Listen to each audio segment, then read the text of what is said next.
It was Christmas Eve and I was stuck at work. Not just any work, mind you.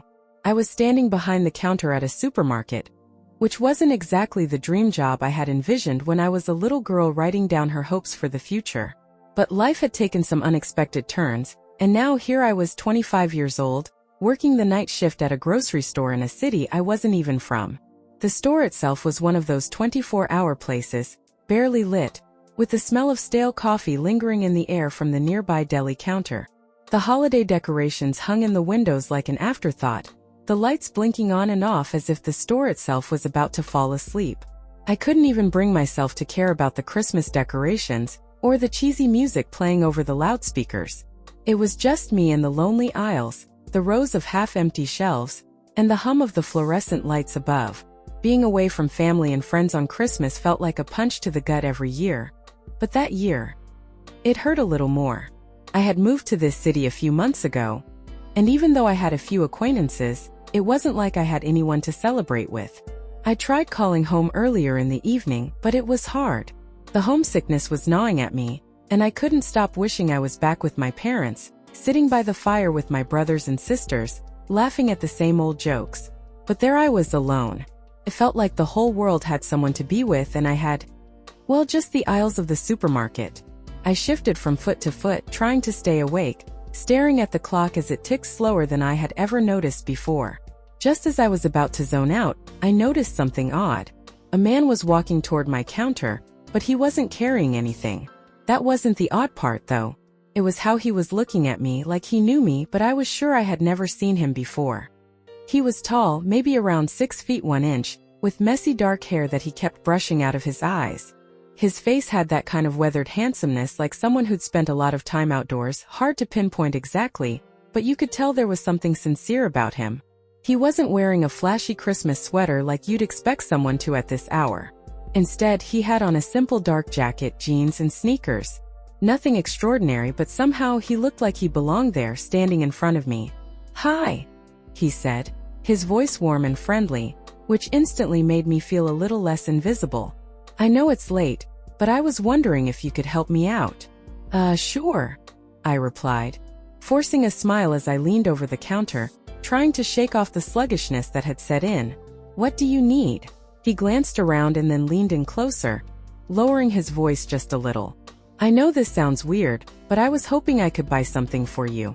It's kind of a Christmas thing." I was confused for a moment, unsure of what he meant. But then he reached into the pocket of his jacket and pulled out the most random, yet oddly sweet thing. It was a chocolate Santa Claus, wrapped in shiny foil, looking almost like a joke with its oversized head and weirdly cheerful expression. The way he presented it was so earnest, so genuine that it almost made me laugh. "I know you're working tonight and I just wanted to give you something," he said, almost shyly now. I figured, it's not much, but maybe it'll bring a little Christmas cheer. For a second I was speechless. I didn't know what to say. Here was this complete stranger, someone I'd never met in my life, buying me a chocolate Santa. He wasn't trying to flirt, he wasn't trying to get anything in return. He was just being kind. I felt this warmth spread inside me, the kind that's rare, especially when you're stuck working in a place like this away from home. For a moment I just stared at the chocolate Santa, then at him. "Thank you," I said quietly, my voice breaking slightly. I didn't want to show how much it meant, but it was impossible to hide how deeply this small gesture touched me. I quickly wrapped it up in a piece of paper and shoved it in my bag, feeling a little silly but also genuinely happy. It wasn't about the chocolate, it was about the kindness, the connection that I had completely forgotten could exist between strangers. After he handed me the chocolate Santa, I didn't expect much more to happen. In fact, I was just about ready to slip back into my usual routine, slogging through the final hours of my shift, feeling like an invisible soul lost in the holiday rush. But the man didn't leave. Instead, he lingered, pacing slowly along the aisles like he was lost in thought. He was making me nervous, not because of anything creepy, quite the opposite actually. It was his kindness. It was too easy. And after all the time I'd spent alone, I found myself bracing for something bad to happen. That's how my mind worked these days. It wasn't a natural thing for me to accept that someone would just be nice to me for no reason. I started overthinking, imagining all the reasons he might be hanging around. Maybe he was a pickpocket, or someone trying to scam me, or maybe he just wanted to buy me the chocolate and then ask me for something else. But instead of leaving, he kept talking to me about how he had just moved to town, how he hated being alone on Christmas, and how he'd done a lot of traveling. Everything he said was like some strange, tender melody. He wasn't asking for anything. He wasn't rushing me to go anywhere. He was simply being there. For a while, I couldn't figure out what he wanted from me. I was used to people asking for things or using flattery or making excuses to get close to me, but not him. Finally, I stopped overthinking it and just asked, "Why are you still here?" He hesitated as if unsure whether to tell me, then finally said, "I don't really know anyone here. I don't want to spend Christmas alone. I noticed you. You looked like you could use a break too." I felt something shift in my chest at those words. An ache I hadn't realized was there until it suddenly hit me. I wasn't the only one who was lonely. He too was sitting with this deep, unspeakable feeling of being out of place in a world that was celebrating something he didn't feel a part of. Then the strangest thing happened. His smile faltered for just a second, his eyes flickering with uncertainty. He looked almost guilty for saying that, like there was more behind his words than I was seeing. And for some reason I had this unsettling feeling, like I was about to learn something that would change everything. And then he told me something that caught me completely off guard. "I'm not from around here either," he said, his voice soft but thick with something like regret. "Actually, I've been here a few months, but I was married once. And well, I lost her." My heart skipped a beat, and I wasn't sure how to respond. I thought he was just making small talk. But this was different. He looked down at the ground, as if the weight of his words was dragging him under. My initial instinct was to reach out, say something comforting, but I didn't know what to say. But then, just as quickly as it had come, that weight seemed to lift off him. He straightened up, his shoulders squared like he was trying to push the sadness away, trying to pretend everything was fine. "I'm sorry, I didn't mean to unload all that on you," he added, his voice a little shaky now. "I didn't even know why I said it. I guess I just wanted to be honest." For a moment I thought he might walk away. But then I saw his expression soften, almost like he was expecting me to say something. I didn't know what to say. I could feel the tension in the air, like everything had shifted from this casual, almost charming encounter into something real, something vulnerable. And I found myself standing there, uncertain of what was happening but somehow wishing it would keep happening. I'm sorry about your wife," I finally managed to say, my voice quieter than I meant it to be. "But I'm glad you're not spending Christmas alone." He looked at me then, his eyes searching mine, and I felt this intense, almost unbearable silence between us. For a long second it was like the world had disappeared, and it was just me and him standing there in the middle of a quiet supermarket at Christmas. I could feel his emotions, raw and unfiltered, like we were both sharing a moment that no one else could understand. And that was when he did something completely unexpected.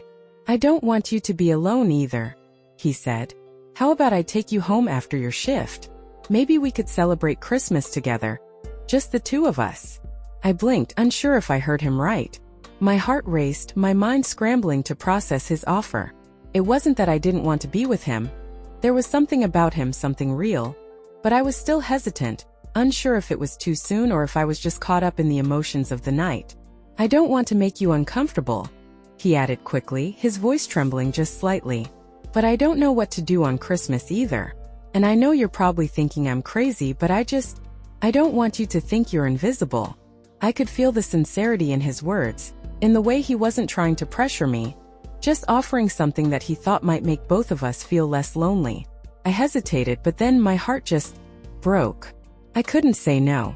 "Okay," I whispered, almost too shy to look up at him. "Okay, I'd like that." It's funny how sometimes you don't realize how much you need someone until they're there. That night, as we walked out of the store together, I felt like I had been holding my breath for hours. I didn't know what to expect next, didn't know what I was getting myself into. But for the first time in a long time, I felt like I was walking towards something real. Something that wasn't just part of my usual lonely routine. The cold air hit me as soon as we stepped outside.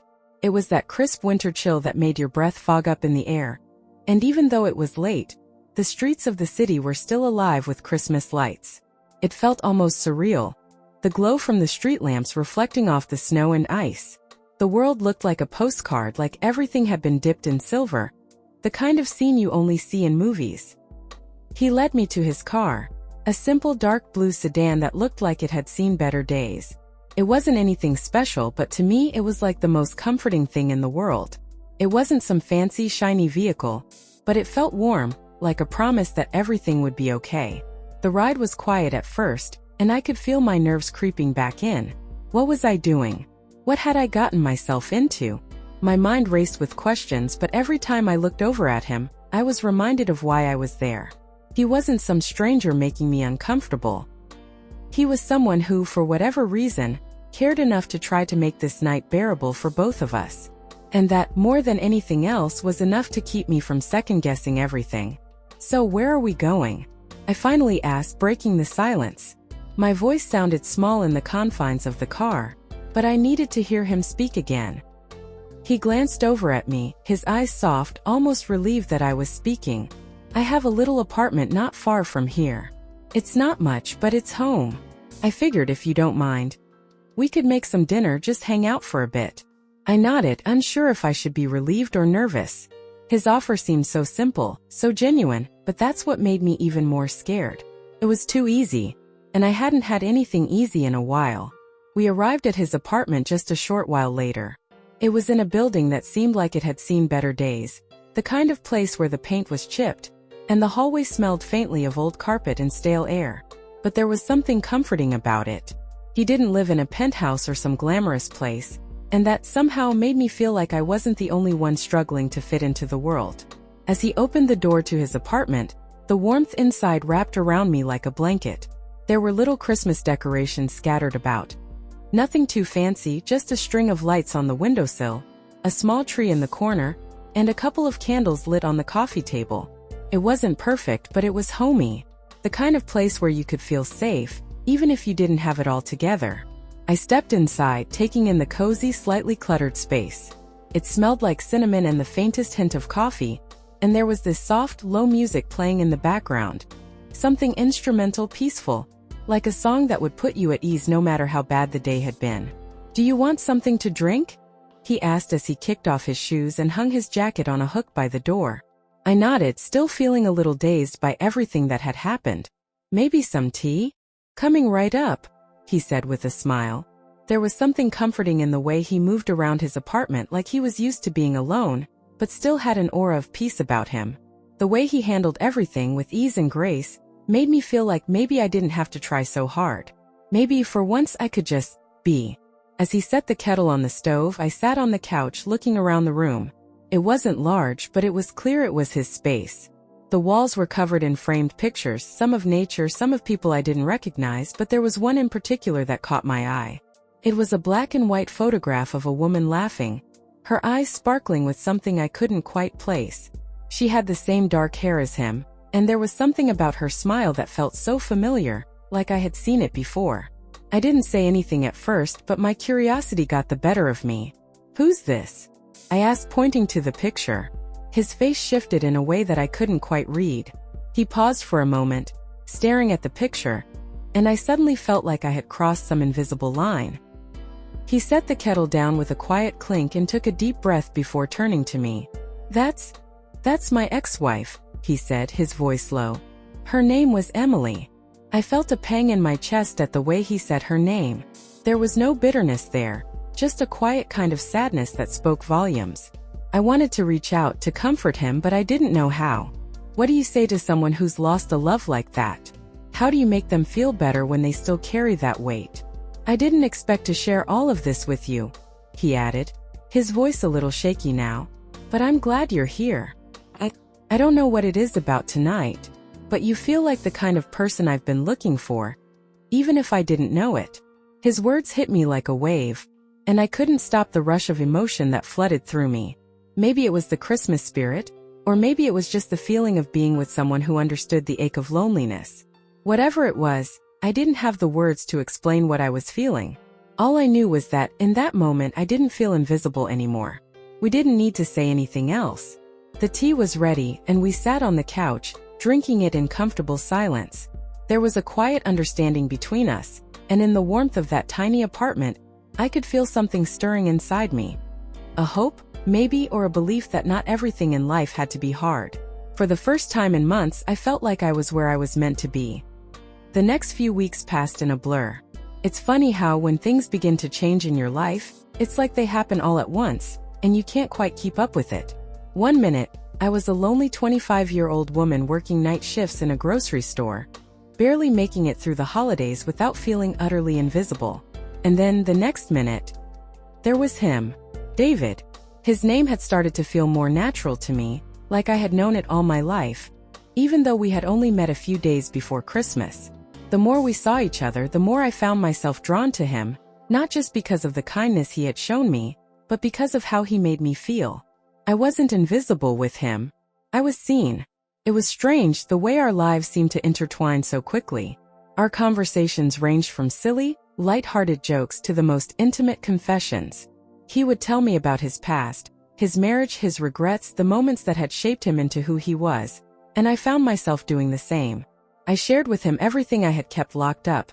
The pain of leaving my hometown, the quiet ache of being alone for so long. He never judged me, never told me to move on, or that I was too emotional. Instead, he listened, and that was all I needed. He would take me out for walks in the park, especially when the weather was cold but crisp. We'd walk under the bare trees, their branches reaching out like fingers against the gray sky. It was always a bit surreal, how peaceful everything felt when we were together. Even if there were no fireworks or grand gestures, just walking next to him, feeling the weight of his presence was enough. But like everything that feels too perfect, something had to give. One evening, about a month after that first Christmas night, David asked me to come over to his apartment. He had said he had a surprise for me, something that would make me feel even more at home in the city. I had no idea what he meant, but I was excited, eager to see what he had planned. Maybe it was a new place he wanted to show me, or a little gift he had picked up. I didn't care, I just wanted to be with him. When I arrived, his apartment felt different. It wasn't the cozy, welcoming space I had come to love. The lights were dim, the air heavy with a tense silence. David was sitting on the couch, looking troubled, and my heart dropped a little at the sight. The warmth that had been so familiar between us was suddenly replaced by something unspoken, something I couldn't quite grasp. "David," I said softly, walking toward him, my heart racing. "What's wrong?" He didn't meet my eyes immediately, and that made my stomach churn with anxiety. He rubbed his face with both hands and sighed deeply before looking up at me.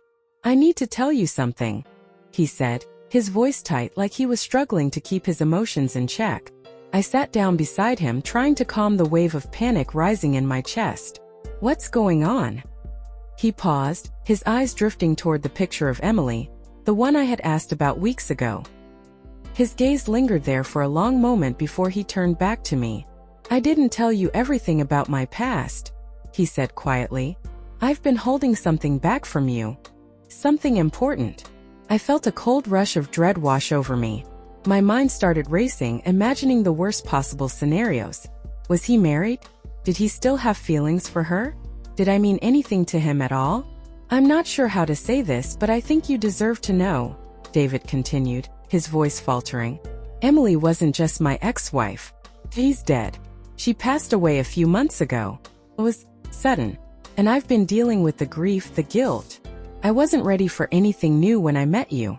But then I realized I've been lying to myself. I don't want to be alone anymore. And I don't want to be haunted by the past." My heart stopped for a moment. I had suspected something about Emily, but I never imagined this. I felt this sick twist in my gut, like I couldn't breathe for a second. I didn't know how to react. Was he telling me this because he wanted to push me away? Or was it just another piece of his burden he didn't know how to carry alone? "David, I don't know what to say," I whispered, my voice shaky. "Why didn't you tell me this before?" He ran a hand through his hair, frustration and guilt written all over his face. "I didn't want to hurt you. I didn't want to drag you into my mess. But I realized I've been holding on to this image of Emily, thinking I could somehow forget her. But when you came into my life, I started to see that maybe I could move forward. That's why I wanted to be honest. I just didn't know how." I stared at him for a long moment, trying to process everything he had said. It wasn't what I expected, not at all, but there was a strange kind of clarity in his words. I could see how deeply he was hurting, how conflicted he was, and I knew, even if it scared me, that this was the moment where things would either move forward or fall apart. "David, I'm not going anywhere," I said softly, my voice steady now, despite the storm inside me. "I can't promise that everything will be easy, but I'm here for you. I want to be here." He looked at me, his eyes wide with disbelief, like he couldn't quite believe I was still there. "Are you sure?" "Yes," I said, taking his hand in mine, squeezing it gently. "I'm sure." Things weren't the same after that night. At first I thought I could just brush it off. I told myself I understood. I told myself I had to be the strong one, the supportive one. But I couldn't shake the feeling that something inside me had shifted. David's revelation about Emily, his late wife, had been a bombshell. It wasn't just the fact that she was gone. It was how he was gone too, in so many ways. He wasn't just grieving her death. He was grieving the man he used to be. The man who had shared his life with someone who had once been his whole world. I could see it in his eyes every time he spoke about her. There was a quiet pain that never seemed to fade. No matter how many times he reassured me he was moving on. And I wanted to be understanding. I wanted to be the woman who loved him in the way he needed, without suffocating him with my own insecurities. But the truth is, it hurt. It hurt to see him look at the picture of Emily and smile, like she was still right there beside him, a part of him he couldn't erase. It hurt to know that no matter how close I got to him, I could never replace her.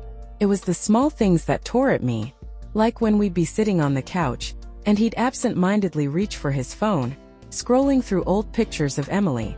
Or the way he'd sigh softly when he mentioned her, a flicker of love and loss in his voice.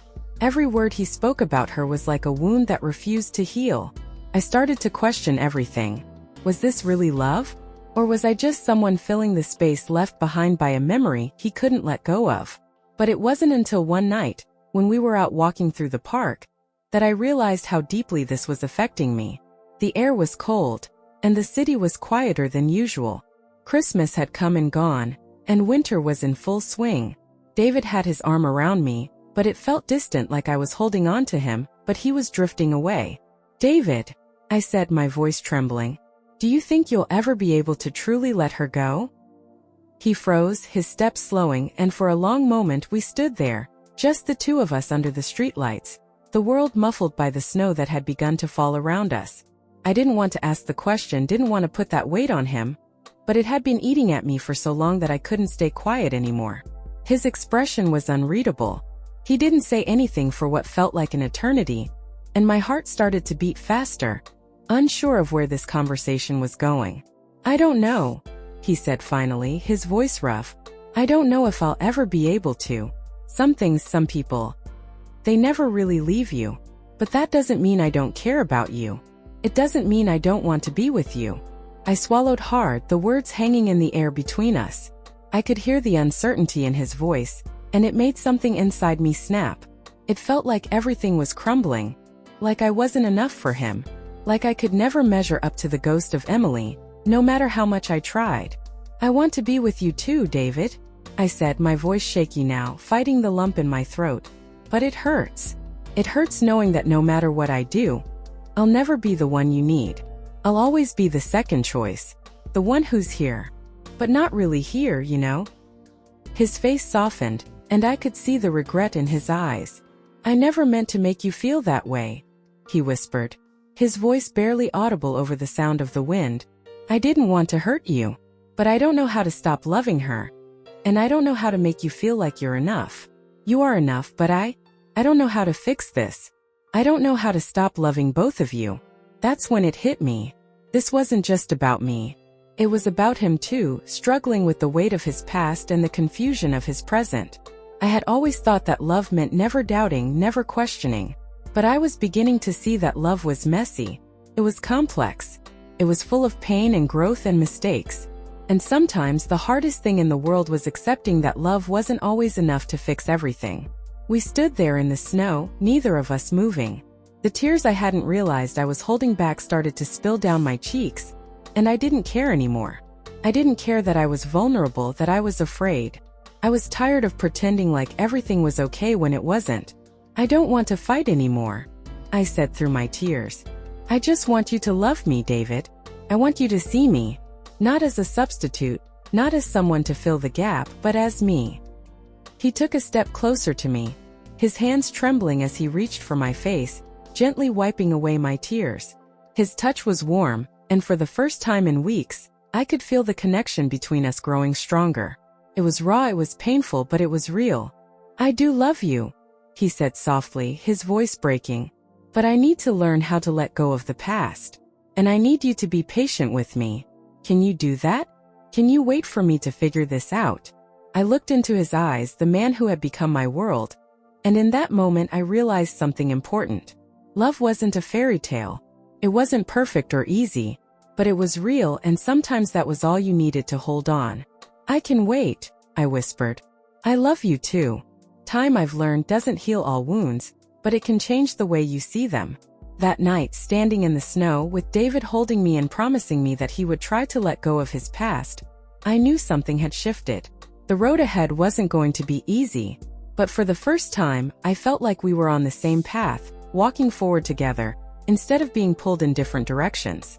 In the weeks that followed, things didn't magically fall into place. We still had our moments of doubt, our quiet arguments when the weight of his past would creep in again, and the insecurities I carried would flare up.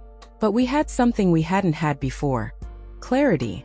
David took small steps toward healing, each one harder than the last. He told me about the day Emily died, the way he held her hand as she slipped away, the way he couldn't save her, no matter how hard he tried. He was still grappling with that loss, still struggling to feel whole again. But he tried. He truly tried to build a future with me, one where he could love me without the constant shadow of her presence. I started to see him not just as the man who had loved her, but as the man who was learning to love me. And that was enough. It had to be. We spent Christmas together again that year, but this time it was different. David and I woke up early to cook breakfast together, laughing over spilled flour and the burnt toast we tried to make. The kitchen, small and cluttered, became our sanctuary that morning, filled with warmth and the scent of cinnamon. The tree stood in the corner, decorated simply, but this year it felt like it belonged to both of us. It wasn't just his Christmas anymore, it was ours. In the afternoon, we went to a small cafe near the park, the one we had passed many times but never entered. The little place was cozy, with fairy lights strung around the windows and the soft hum of holiday music filling the air. We sat by the window watching the snowflakes fall, and for once, there was no lingering pain between us. We were just two people sharing a moment. Over coffee, David looked at me, his eyes filled with so many unspoken emotions. I think I'm finally starting to understand what love really is, he said quietly, taking my hand across the table. It's not about perfection. It's about being with someone through the mess, through the pain, and still choosing them. Every day. I smiled, my heart swelling at his words. I know, I replied softly. I think I'm starting to understand that too. We didn't need grand declarations or promises anymore. We had already made the hardest choices, choosing each other even when it wasn't easy. It wasn't about erasing the past. It was about learning to live with it and building something new together. As the months passed, our relationship deepened. There were moments of doubt, of course, times when I questioned whether I could truly let go of my own fears, my insecurities about always being second. But those moments were fewer, and they didn't define us anymore. We learned how to talk about everything: the past, the present, the future. We learned to love without trying to fix everything that had broken us before. David started taking me on little adventures, weekend trips to nearby towns, hiking in the mountains, even just long drives to nowhere. It wasn't about where we went. It was about being together, about the way he would laugh when I would try to navigate us through unfamiliar roads, or how he would hold my hand, squeezing it when the silence felt too heavy. And as time went on, something beautiful began to emerge between us. Something that felt like real love. It wasn't perfect. It wasn't without its struggles. But it was ours. And that was all I had ever wanted. On our first anniversary, David surprised me with a small picnic in the park, the same one where we had once walked in the snow. We sat on a blanket, eating sandwiches and watching the sun set behind the trees. It wasn't anything fancy, but in that moment, I had everything I needed. I can't imagine my life without you, David said, his voice filled with sincerity. You're everything I didn't know I needed. I looked at him, my heart full, and smiled. I feel the same way. I never thought I'd find someone who made me feel seen the way you do. We kissed then, under the fading light of the sun, surrounded by the trees and the memories we had already started to create together. It was quiet, just the two of us, and in that kiss I knew we had built something real. Our love was not without its scars. We both carried pieces of our past, but we had found a way to move forward side by side. And in that I had learned the greatest lesson of all. Love isn't about perfection. It's about growth, vulnerability, and choosing each other every day, no matter how messy things get. As I looked into David's eyes, I finally understood what he meant when he said love wasn't about erasing the past. It was about embracing it, learning from it, and building something stronger because of it. And that's what we did.